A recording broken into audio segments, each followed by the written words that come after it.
Dian kok. Wes. Oh, tambah hari gitu. Bismillah ya, kena anu apa? Angin, angin.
Baik, selamat siang teman-teman semuanya.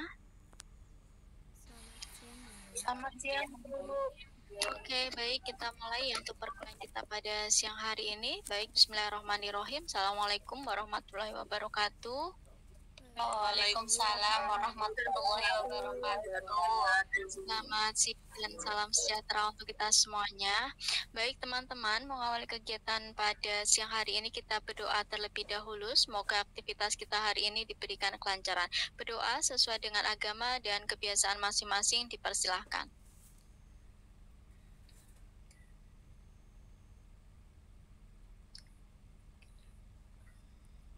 Selesai. Oke, baik teman-teman, hari ini saya akan menyampaikan dua materi ya, karena materi metode demonstrasi dan metode eksperimen ini hampir sama. Nanti untuk materinya akan saya sajikan secara langsung supaya teman-teman bisa membedakan. Materi metode demonstrasi ada di pertemuan 12 di minggu kemarin begitu ya, dan nanti untuk metode eksperimen ada di pertemuan hari ini. Baik teman-teman, hari ini atau yang pertama kita akan membahas tentang metode demonstrasi terlebih dahulu, apa yang menjadi garis besarnya begitu. Nah, metode demonstrasi adalah suatu strategi pengembangan dengan cara memberikan pengalaman belajar melalui perbuatan melihat dan mendengarkan yang diikuti dengan meniru pekerjaan yang didemonstrasikan. Jadi, untuk metode demonstrasi ini ditekankan oleh atau pelaku utamanya adalah guru. Guru memberikan contoh apa yang akan dilakukan oleh anak. Misalnya dalam pembelajaran sains begitu ya. Sebelum anak-anak itu melakukan sebuah eksperimen atau pembelajaran secara langsung, guru memberikan contohnya terlebih dahulu, tahapan-tahapannya, step-stepnya begitu ya, misalnya tentang proses terjadinya hujan, kemudian bagaimana air larva itu di dalam gunung meluap seperti itu ya. Jadi yang tugas anak di dalam metode demonstrasi adalah mengamati secara langsung apa yang dipraktekkan oleh gurunya. Tugas anak adalah melihat, mendengarkan, begitu ya. Di situ ada kata-kata diikuti dengan meniru pekerjaan yang didemonstrasikan. Nah, meniru pekerjaan yang didemonstrasikan ini kalau masih dalam konteks metode demonstrasi biasanya guru minta sampel anak, misalnya siapa yang mau mencoba, 1 atau 2 anak cukup gitu. Tapi kalau masing-masing anak itu dibentuk dalam kelompok, kemudian mereka mencoba masing-masing, nanti sudah masuknya ke metode eksperimen begitu ya. Jadi di sini penekanan di dalam penggunaan metode demonstrasi ini adalah pelaku utamanya adalah guru. Guru menyajikan, memberikan contoh terkait apa yang akan dilakukan oleh anak. Tugas anak apa? Melihat, mengamati, mendengarkan. Kemudian nanti akan diikuti dengan melakukan begitu. Nah, menurut Muhyiddin Syah, metode demonstrasi adalah metode mengajar dengan cara memeragakan barang, kejadian, aturan, urutan dalam melakukan satu kegiatan baik secara langsung maupun melalui penggunaan pengajaran yang relevan dengan pokok bahasa. Jadi, misalnya kalau di dalam misalnya dalam contoh pembelajaran sains, berarti guru demonstrasinya secara langsung begitu ya, tetapi tidak menutup kemungkinan demonstrasi itu menggunakan bantuan video begitu ya. Jadi nanti meminta anak untuk mengamati terlebih dahulu dari video yang ditayangkan, kemudian setelah itu guru dari apa yang sudah dilihat oleh anak begitu. Jadi ini lebih kepada boleh secara langsung memberikan contohnya, tapi juga boleh menggunakan media bantu. Nah, berikutnya di sini dalam penggunaan metode demonstrasi biasanya untuk mengetahui apakah anak-anak paham dengan apa yang mereka lihat, dengan apa yang mereka amati, guru mengajukan pertanyaan. Yang pertama apa? Bagaimana membuatnya? Begitu ya. Jadi anak-anak akan menjawab sesuai dengan apa yang mereka lihat. Kalau anak-anak itu memperhatikan, mereka bisa runtut menjelaskan begitu. Kemudian berikutnya adalah bagaimana bekerjanya. Misalnya kalau di situ ada satu proses pencampuran, kemudian ada tahap-tahapannya, begitu, nanti anak-anak bisa menjelaskan secara real. Misalnya, oh menuangkan air ke dalam gelas Bu Guru, kemudian setelah air dituangkan di dalam gelas diberi pewarna. Nah, misalnya seperti itu, anak akan menjelaskan secara detail. Kemudian berikutnya bagaimana mengerjakannya. Nah, seperti apa setelah mereka menjelaskan ya cara bekerja dari proses yang tadi diamati, ditanya bagaimana cara mengerjakannya. Nah, kalau cara mengerjakannya ini berarti anak-anak harus menjelaskan tahapannya secara detail dari nomor 1, 2, 3 sampai nanti menyimpulkan. Nah, berikutnya adalah terdiri dari apa? Ini anak-anak mampu menyebutkan alat dan bahan yang digunakan. Nah, 4 pertanyaan ini yang biasanya digunakan oleh guru untuk mengetahui seberapa besar pemahaman anak terhadap apa yang tadi mereka lihat, apa yang mereka amati, begitu ya. Karena tadi yang menjadi tokoh utama adalah guru. Anak-anak hanya melihat kok, anak-anak hanya mengamati, mendengarkan apa yang disampaikan oleh guru. Nah, untuk mengetahui apakah anak-anak itu benar-benar melihat, mengamati, bisa menggunakan salah satu atau salah dua dari pertanyaan yang ada. Nah, berikutnya. Nah, teknik pengembangan perilaku dalam metode demonstrasi, penekanannya pada apa? Yang pertama adalah memeragakan atau showing, menunjukkan.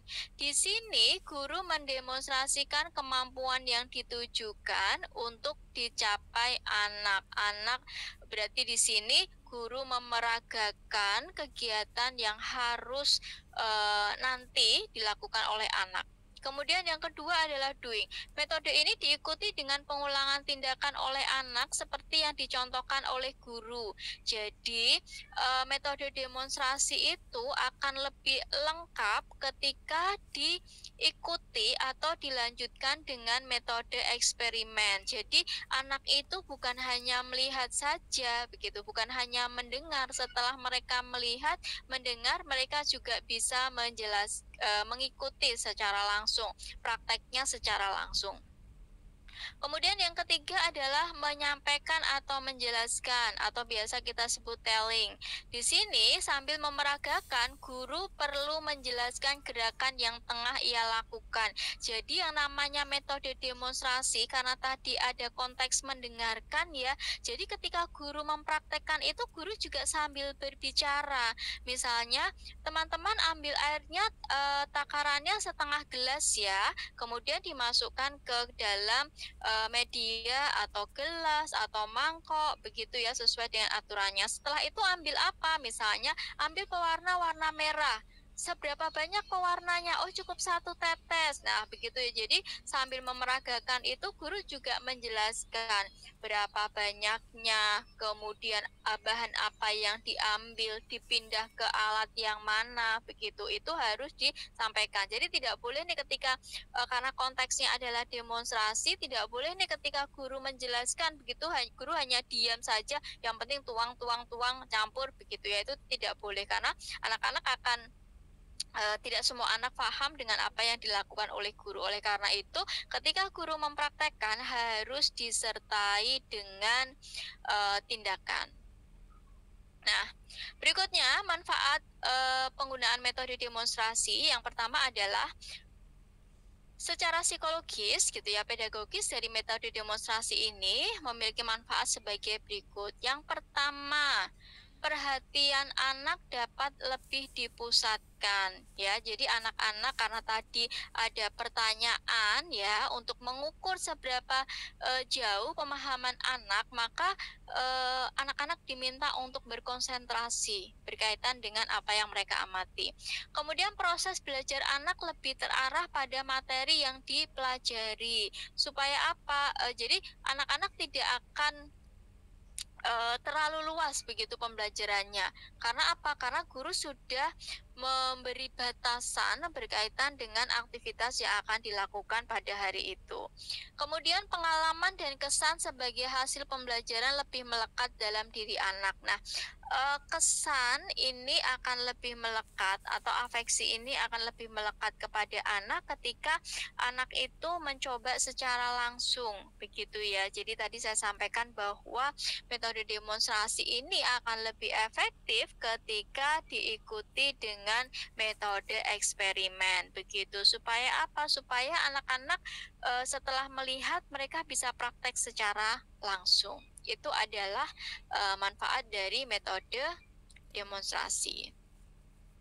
Nah, berikutnya fungsi dari metode demonstrasi yang pertama adalah digunakan untuk memberikan ilustrasi dalam menjelaskan informasi kepada anak. Karena bagi anak melihat langsung bagaimana sesuatu peristiwa terjadi akan lebih menarik dan lebih menantang daripada hanya mendengarkan penjelasan guru. Jadi metode demonstrasi ini bisa digunakan untuk penyederhanaan konsep. Karena tidak semua materi, tidak semua hal bisa anak-anak amati secara langsung. Begitu ya. Contohnya apa? Contohnya adalah ketika kita ingin membedakan tentang telur yang masih bagus gitu ya dan telur yang usianya mungkin seminggu, 2 minggu begitu ya. Kan tidak mungkin kita menjelaskan dengan bahasa ilmiah seperti kimia begitu ya atau fisika, di mana di situ ada massa, ada gaya, begitu kan tidak mungkin ya. Jadi kita bisa menyederhanakan melalui eksperimen, melalui demonstrasi atau eksperimen. Contoh lagi penyederhanaan konsepnya tentang proses kapilaritas. Nah, kalau kita bicara tentang kapilaritas pasti konteksnya apa sih kapilaritas begitu ya. Padahal itu lebih mudah nih ketika kita praktekkan ke anak-anak. Misalnya mengambil tisu, kemudian tisu itu dimasukkan ke dalam gelas yang ada cairannya berwarna-warni begitu ya. Lalu apa yang terjadi? Oh, ternyata airnya jadi naik ke atas tisu nih. Misalnya seperti itu. Itu adalah penyederhanaan konsep yang bisa dilakukan melalui metode demonstrasi begitu ya. Nah, berikutnya adalah membantu meningkatkan daya pikir anak usia dini, terutama daya pikir dalam meningkatkan kemampuan mengenal, mengingat, dan berpikir. Karena di sini konteksnya adalah anak melihat, kemudian diikuti dengan praktek secara langsung, maka secara otomatis anak itu dituntut untuk mengingat-ingat langkah-langkahnya seperti apa ya. Karena kalau di dalam sebuah demonstrasi itu berarti tahapannya dilakukan secara urut, tidak boleh secara acak begitu. Maka di sini benar-benar anak-anak dituntut untuk kemampuan daya pikirnya ya terstimulasi dengan baik. Nah, berikutnya ada beberapa hal yang harus diperhatikan oleh guru dalam menerapkan metode demonstrasi. Yang pertama adalah sesuatu yang ditunjukkan dan dilakukan oleh guru harus diamati secara jelas oleh anak dan dapat dilakukan secara berulang-ulang dan perlahan. Oleh karena itu, guru dalam mengambil topik diminta untuk mengambil topik yang sederhana dan waktunya tidak terlalu lama begitu ya. Seperti tadi contohnya adalah kapilaritas, kemudian proses gunung meletus, proses terjadinya hujan, itu adalah satu penyederhanaan konsep yang benar-benar membutuhkan waktu yang tidak terlalu lama begitu ya, karena peralatan dan bahannya sudah disediakan terlebih dahulu. Kemudian penjelasan guru harus dapat didengar dengan jelas. Maksudnya bagaimana? Karena fokus pembelajarannya adalah ke guru, anak-anak mendengarkan, maka posisi anak itu sangat menentukan supaya anak-anak tidak berebut semuanya minta di depan, maka guru harus mengkondisikan. Misalnya duduknya dengan letter U, misalnya seperti itu. Jadi semua anak bisa melihat, dan harus ada yang namanya aturan main begitu ya. Kalau ada aturan main, anak-anak tidak akan berebut untuk semuanya duduk di paling depan begitu, supaya mereka lebih jelas. Nah, ini yang memastikan. Kemudian suara guru. Ya, suara guru harus bisa didengar dengan baik. Artikulasinya, kemudian disampaikan tidak boleh terlalu cepat, begitu ya, sehingga di dalam prosesnya itu benar-benar menjadi satu catatan, begitu. Nah, berikutnya adalah demonstrasi harus diikuti dengan kegiatan anak untuk menirukan apa yang telah ditunjukkan dan dilakukan oleh guru. Nah, pada poin ketiga ini berarti metode demonstrasi harus dilanjutkan dengan metode eksperimen di hari yang sama. Kenapa? Supaya anak-anak tidak lupa. Setelah anak-anak melihat, mengamati proses yang dilakukan oleh guru, kemudian anak-anak diminta atau diberi kesempatan untuk mencoba, entah itu dalam kelompok kecil atau dilakukan secara individu begitu ya. Konteksnya adalah eksperimen, jadi anak-anak bisa mencoba secara langsung begitu. Nah, berikutnya adalah tema. Ini ada beberapa tema yang cocok yang bisa digunakan untuk metode demonstrasi. Ada tema binatang, misalnya membentuk binatang dari plastisin. Kemudian tema pakaian, misalnya menggunting pola. Kalau menggunting pola berarti untuk anak kelompok B ya. Kemudian tema kebersihan nih, mendemonstrasikan cara gosok gigi yang benar. Metode demonstrasi ini, metode eksperimen tidak selalu berkaitan dengan sains begitu ya. Jadi semua tema itu bisa dilakukan. Nah, berikutnya adalah kelebihan dalam menggunakan metode demonstrasi. Yang pertama adalah membantu anak didik memahami dengan jelas jalannya suatu proses benda atau peristiwa. Karena di dalam metode demonstrasi ini adalah satu metode yang proses kegiatannya itu panjang atau ada tahapannya begitu ya. Jadi ini akan memudahkan anak-anak untuk memahami alurnya. Kalau ada beberapa alat dan bahan, ini kira-kira buat apa toh Bu Guru? Misalnya kalau ada pertanyaan seperti itu ya, maka sebelum ada pertanyaan seperti itu, guru sudah menjelaskan di awal. Gelas digunakan untuk apa, sendok nanti digunakan untuk apa, kapan harus menuangkan pewarnanya, misalnya seperti itu. Kemudian berikutnya memudahkan berbagai penjelasan. Jadi seperti tadi yang dikatakan, ketika guru mencontohkan, itu guru harus sambil menjelaskan. Tidak boleh gurunya diam saja, kemudian tidak ada informasi apa-apa. Jadi anak-anak itu hanya melihat apa yang dilakukan guru, tetapi tidak paham nih apa yang dilakukan. Jadi ketika guru mempraktekkan, itu sambil menjelaskan. Kemudian kesalahan-kesalahan yang terjadi dari hasil ceramah dapat diperbaiki melalui pengamatan dan contoh konkret dengan menghadirkan objek sebenarnya. Jadi contoh kesalahan-kesalahan dari ceramah itu tentang apa sih? Misalnya kita pengen mengajarkan anak ya, berkaitan dengan indera perabanya begitu. Kita menjelaskan kepada anak-anak bahwa misalnya daun itu mukanya itu halus gitu ya.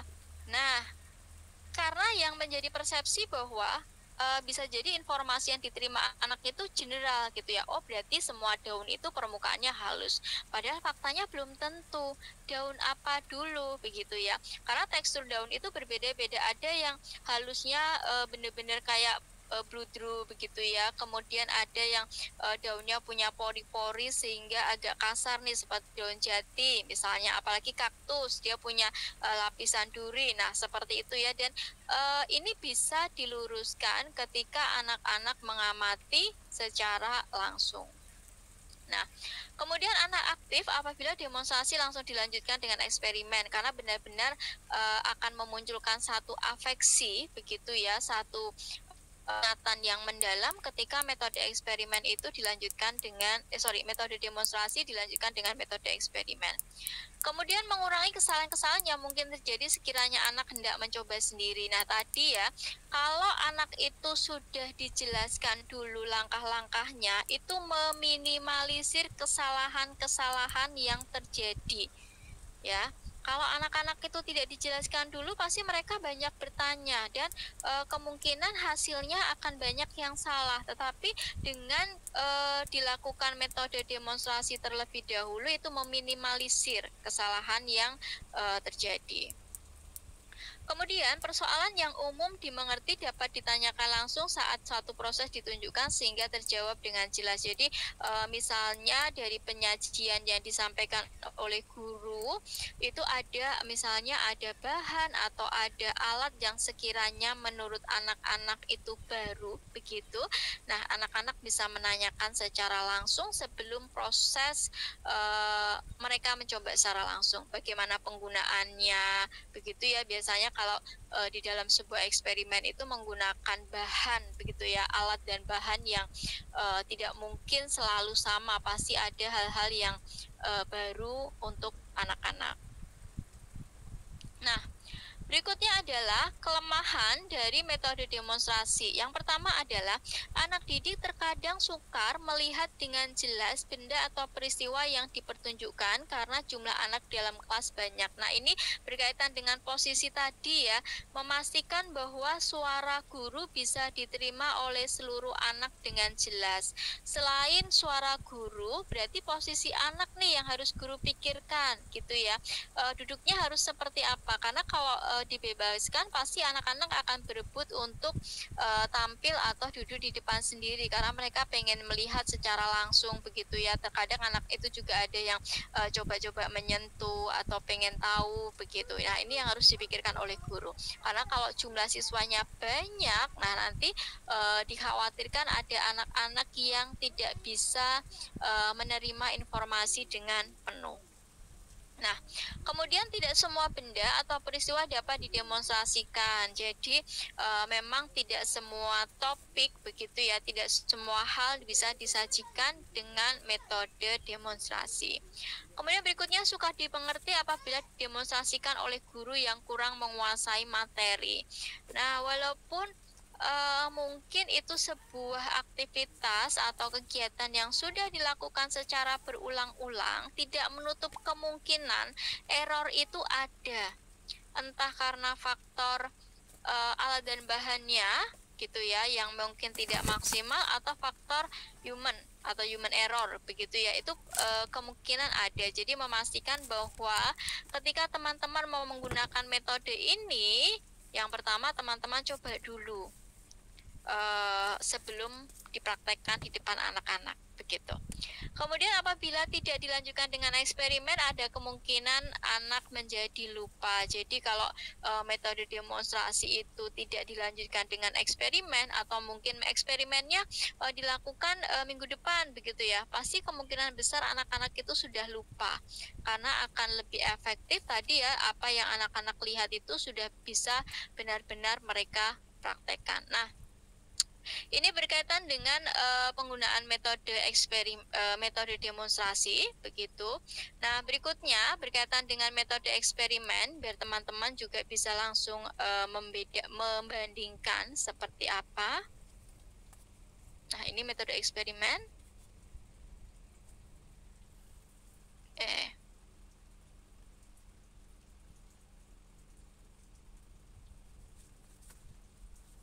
Oke, Ini adalah metode eksperimen. Nah, untuk metode eksperimen sendiri di sini, eksperimen atau percobaan adalah satu kegiatan yang di dalamnya dilakukan percobaan dengan cara mengamati proses dan hasil percobaan.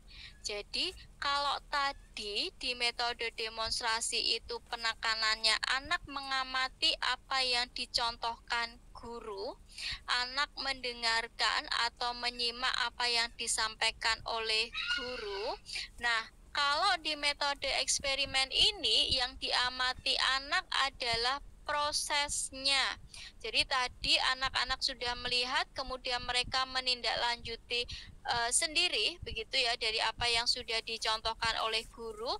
Kemudian anak sudah bisa melihat hasil dari kerjanya. Sama nggak ya dengan contohnya Bu Guru tadi, begitu ya? Kalau tidak sama, kira-kira kenapa? Nah, anak-anak sudah mulai berpikir seperti itu.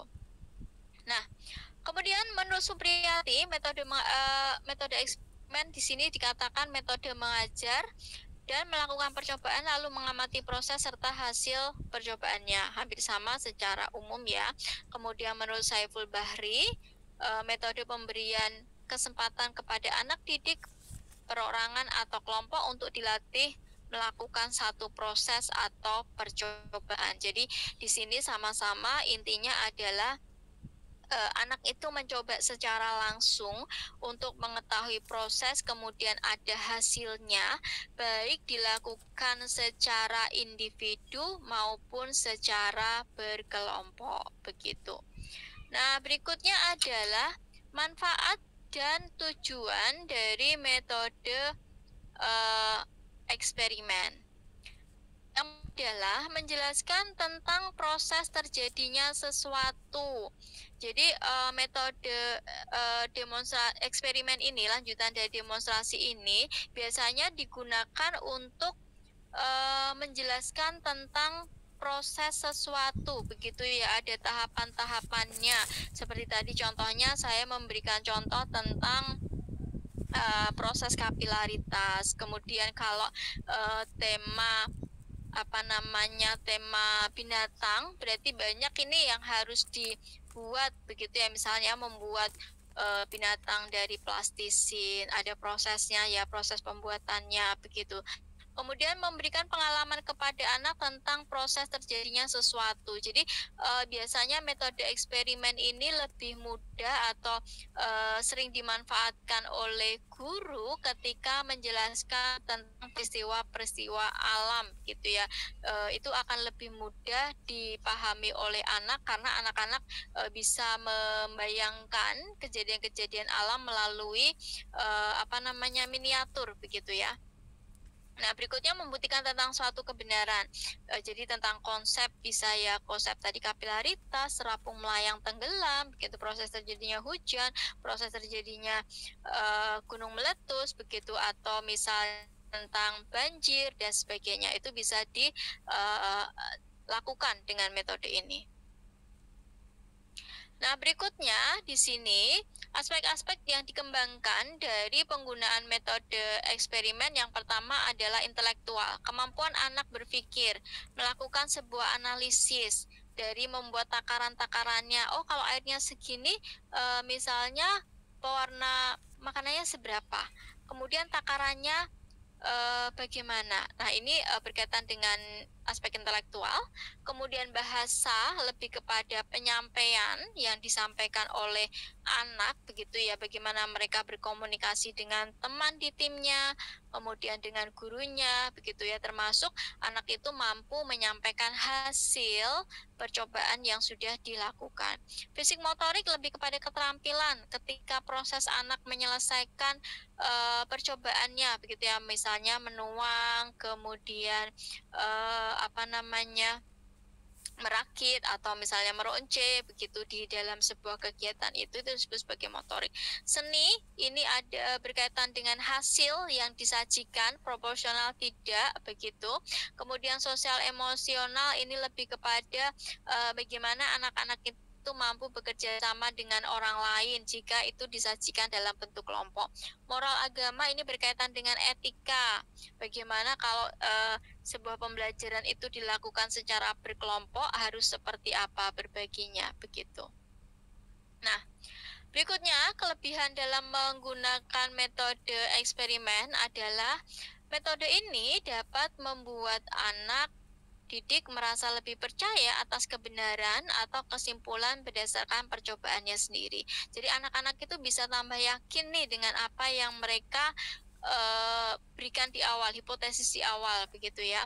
Misalnya mereka berhipotesis bahwa tisu ini kalau dimasukkan ke dalam air setengah tisunya, nanti lama-lama semua tisunya itu akan ikut basah.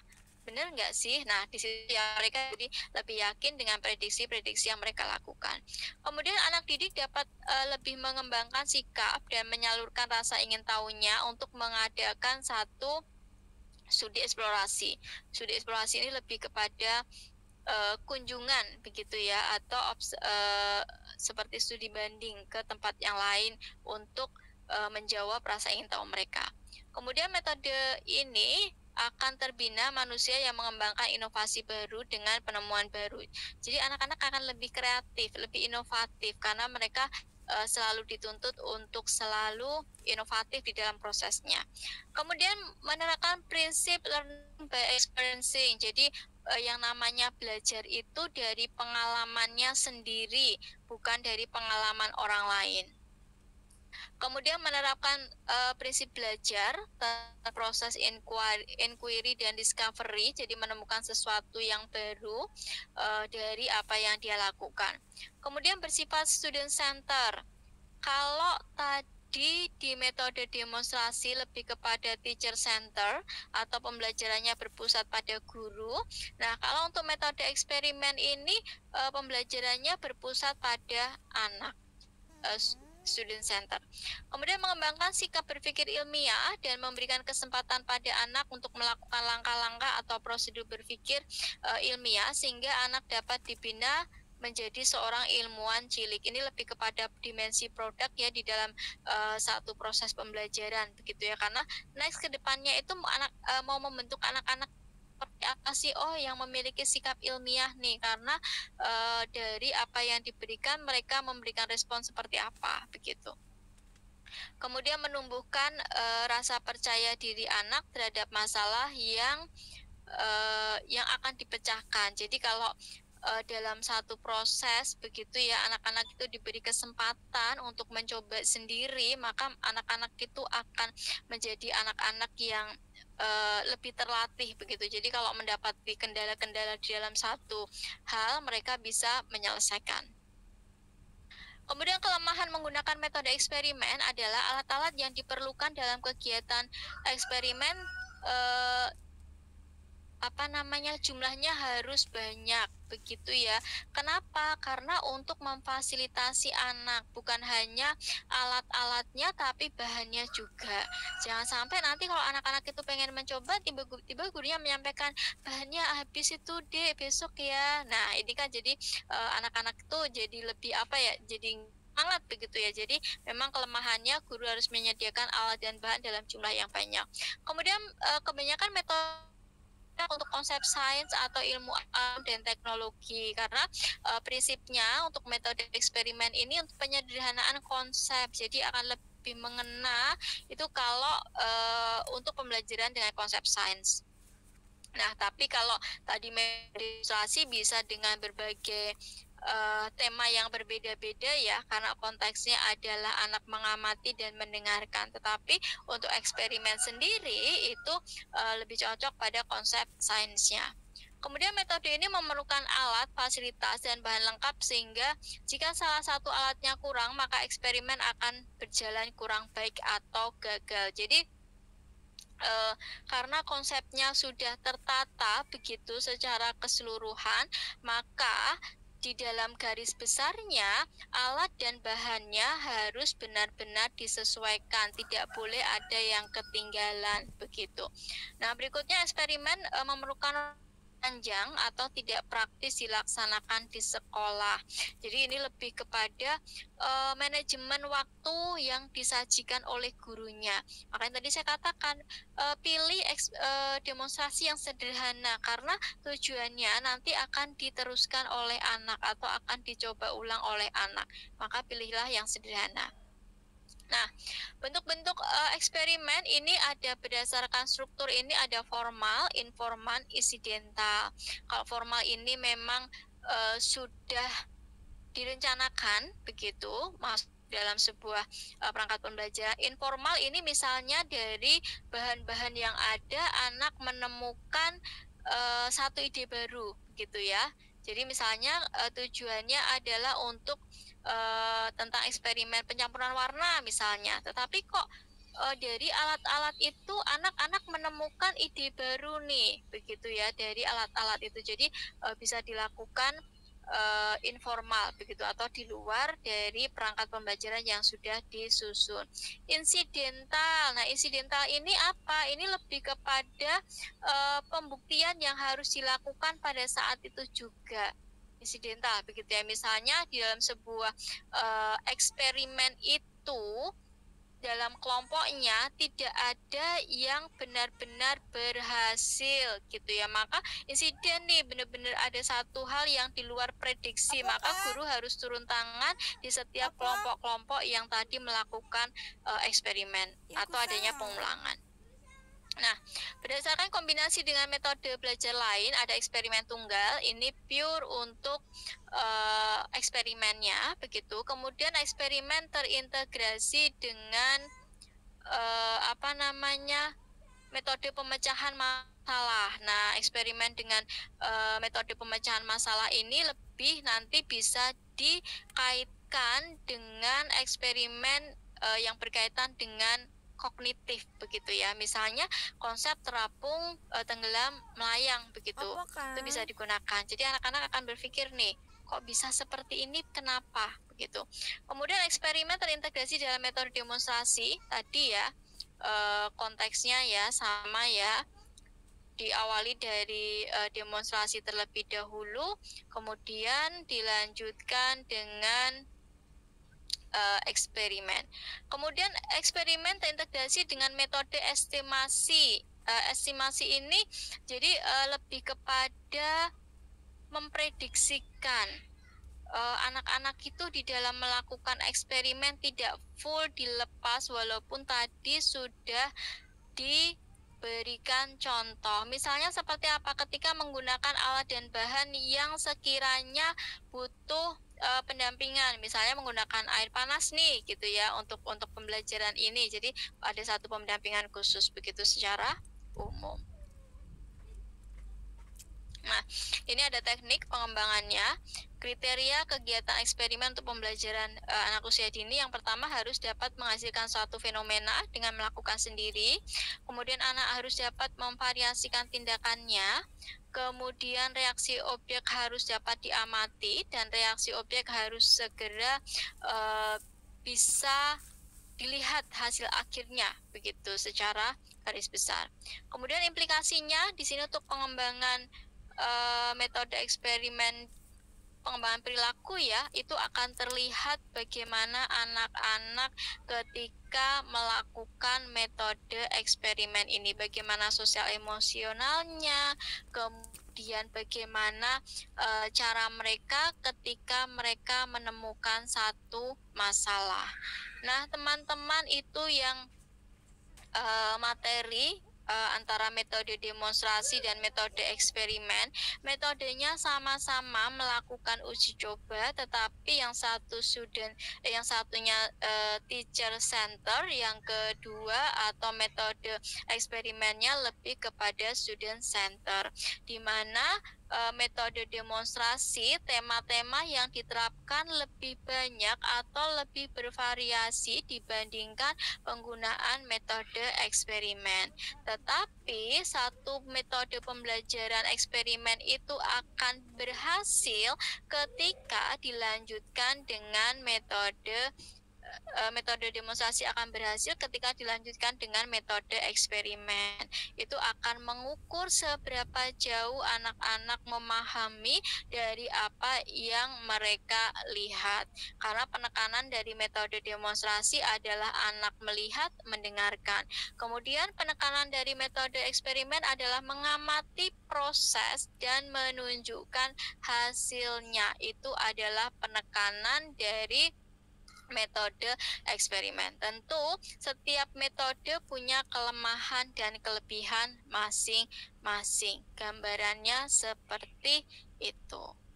Baik teman-teman, ada yang mau ditanyakan berkaitan dengan metode demonstrasi dan metode eksperimen?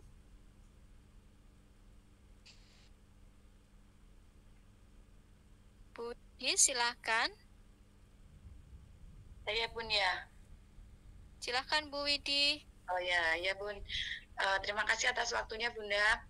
Ini Bun, saya mau menanyakan untuk metode baik eksperimen maupun tadi demonstrasi itu sebaiknya ketika memberikan kepada anak itu porsinya atau dalam 1 bulan atau dalam 1 semester itu sebaiknya berapa kali Bun? Maksudnya bisakah, karena kita kan memang saat ini atau yang sudah berjalan ini jarang ya, artinya dalam artian terutama yang eksperimen ya, karena lebih banyak ribetnya dalam artian harus banyak menyediakan peralatan dan lain sebagainya. Jadi kita memang jarang yang punya. Kalau demonstrasi kan mungkin memang pembelajaran yang lainnya pun bisa dimasukkan situlah. Yang saya tanyakan idealnya dalam memberikan ke anak itu mungkin dalam waktu 1 bulan atau mungkin per semester itu berapa kalinya gitu, kira-kira berapa ya Bun ya untuk ideal? Untuk penerapan metode demonstrasi ya Bu ya, kalau bicara tentang idealnya, karena banyak aspek yang diukur. Tadi benar, kalau metode demonstrasi itu mungkin bisa hampir setiap hari dilakukan ya, karena guru memberikan contoh. Lalu untuk eksperimen sendiri bagaimana? Karena tadi penekanannya kepada proses ya Bu ya. Nah, kita bicaranya bukan per bulannya berapa, tapi lebih kepada kalau sekarang tentang pencapaian ya Bu ya. Tentang pencapaian mungkin di dalam 1 modul ajar begitu, dari topik-topik yang disajikan. Misalnya dalam 1 modul ajar itu bisa diselesaikan dalam waktu katakanlah 2 minggu gitu ya. Nah, dalam 2 minggu itu efektif untuk eksperimennya berapa gitu. Dalam 2 minggu itu, dalam 1 minggunya minimal 1 kali Bu, itu pun dalam kelompok gitu ya. Kenapa? Karena tadi batasannya adalah harus menyediakan jumlah alat dan bahan sejumlah siswa. Nah, kalau disediakan sejumlah siswa, pasti guru jadi PR lagi, begitu ya. Tetapi akan lebih ringkas ketika itu bisa disajikan dalam bentuk kelompok kecil. Tidak boleh kelompoknya terlalu besar, Bu. Misalnya 5 anak itu terlalu besar. Biasanya kelompoknya 3 anak, begitu. Minimal 1 kali saja deh, Bu, untuk untuk eksperimennya. Untuk apa? Untuk menarik atau mensimulasi kemampuan logikanya anak-anak, begitu. Ya, kalau demonstrasi saya yakin hampir setiap hari itu pasti dilakukan oleh guru, apalagi yang sentra ya, guru kan menjelaskan masing-masing kegiatan nih. Tapi tidak semua guru di setiap kegiatan itu mempertimbangkan kegiatan itu HOTS apa tidak. Itu yang kebanyakan masih menjadi PR begitu. Yang penting 4 kegiatan nih, tapi mereka tidak, guru-guru kurang mempertimbangkan tentang ini kegiatannya harus HOTS nih supaya mensimulasi. Nah, kalau eksperimen ini pasti HOTS Bu, karena anak membuat begitu. Kalau lebih banyak itu lebih baik Bu. Kalau untuk ya, kalau untuk ini Bun, untuk kelompok tadi yang eksperimen itu apakah misalnya kita nyediakan ini untuk 3 anak misalnya, berarti dalam 1 waktu itu kita bagi, berarti tetap untuk semua anak atau bisa bergantian gitu Bun, teknisnya maksudnya? Kalau misalnya itu dalam kelompok, berarti kan ada 1 proyek yang harus dilakukan bersama-sama ya Bu ya.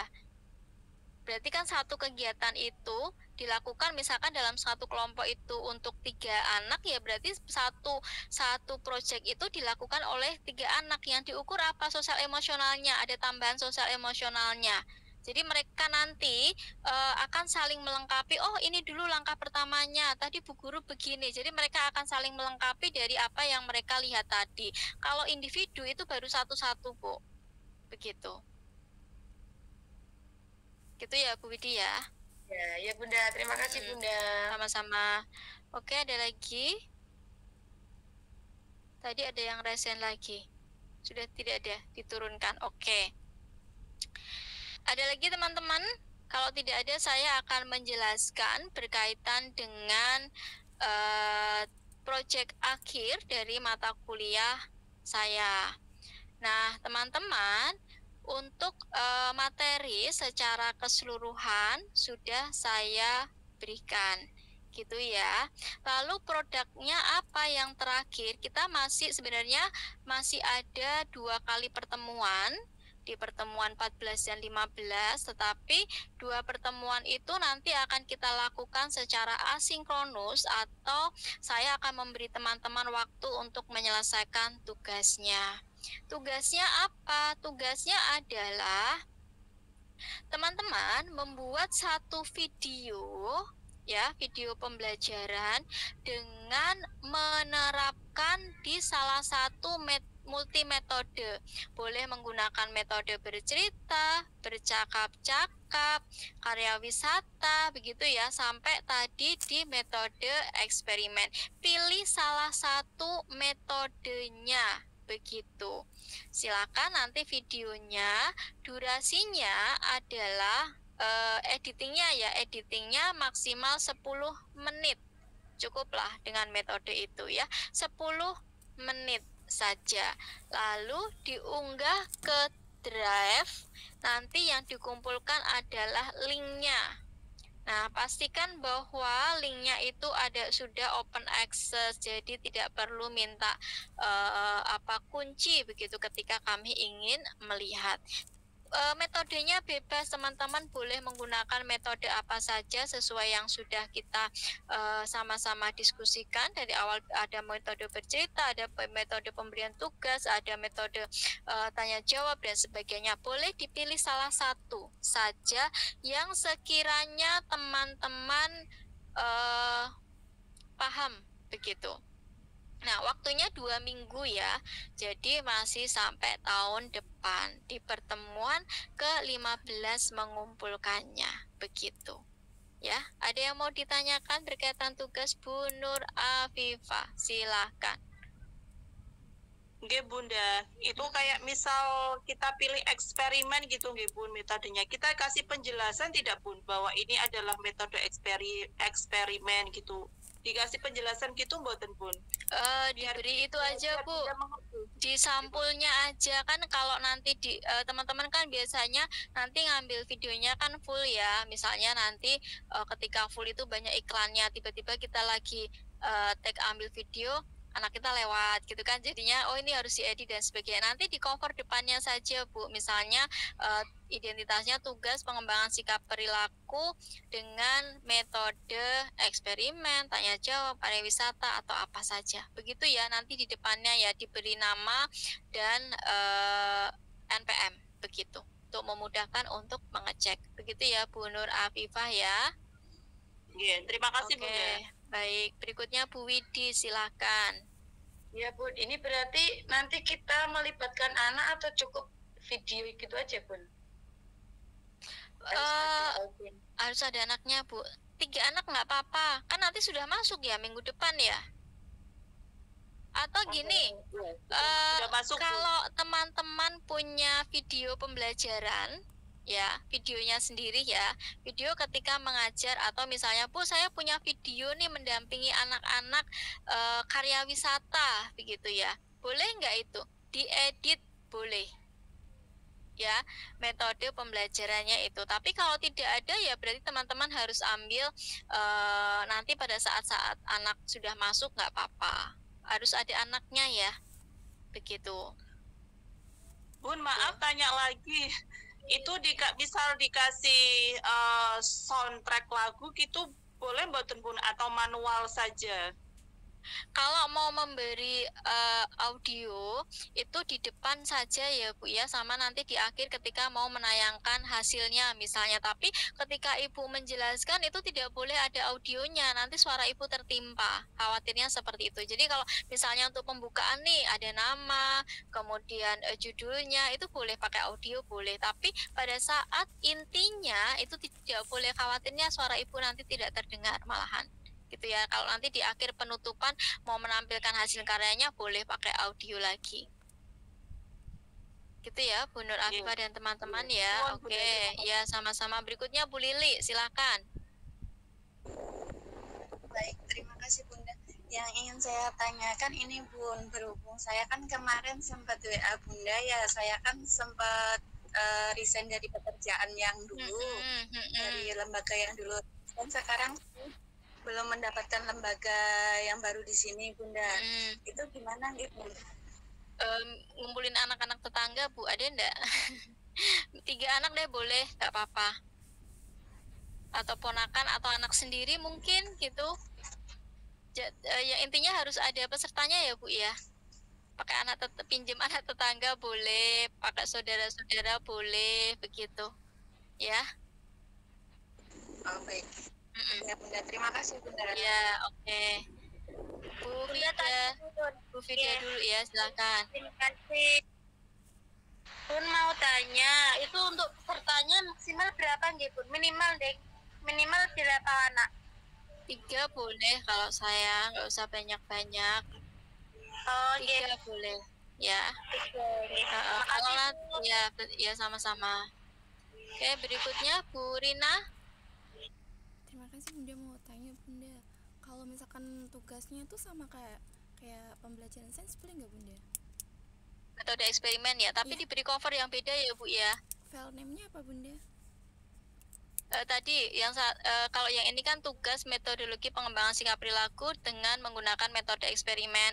Kalau sainsnya kan yang ditampilkan judul eksperimennya. Oke Bunda. Ya, gitu ya. Oke. Ada lagi teman-teman yang mau ditanyakan? Bisa dipahami ya, waktunya 2 minggu, berarti nanti dikumpulkan di pertemuan 15. Di setiap minggunya teman-teman tetap harus melakukan presensi di Spada nanti sampai di pertemuan terakhir, begitu ya. Dan setiap minggunya nanti saya tetap ada note di Spada, begitu, supaya ada log activity-nya, begitu. Berarti hari ini adalah materi sinkronus saya yang terakhir untuk mata kuliah pengembangan sikap perilaku ya teman-teman ya. Selebihnya teman-teman bisa melakukan pembelajarannya secara asinkronus, dan nanti karena waktunya sudah panjang begitu 2 minggu untuk pengerjaannya, semoga tidak ada yang terlambat untuk mengumpulkan, begitu ya. Nanti setelah itu di pertemuan 16 ada UAS yang nanti jadwalnya akan biasanya dibagikan lewat grup besar, begitu. Begitu ya teman-teman semuanya ya. Oke, kalau tidak ada pertanyaan lagi, terima kasih banyak untuk partisipasi teman-teman semuanya selama kurang lebih berarti 13 minggu ya untuk perkuliahan ini. Semoga nanti hasilnya juga sesuai dengan harapan teman-teman semuanya. Terima kasih untuk hari ini, saya akhiri. Wassalamualaikum warahmatullahi wabarakatuh. Terima kasih banyak. Ya, sama-sama. Ya. Terima kasih Bu.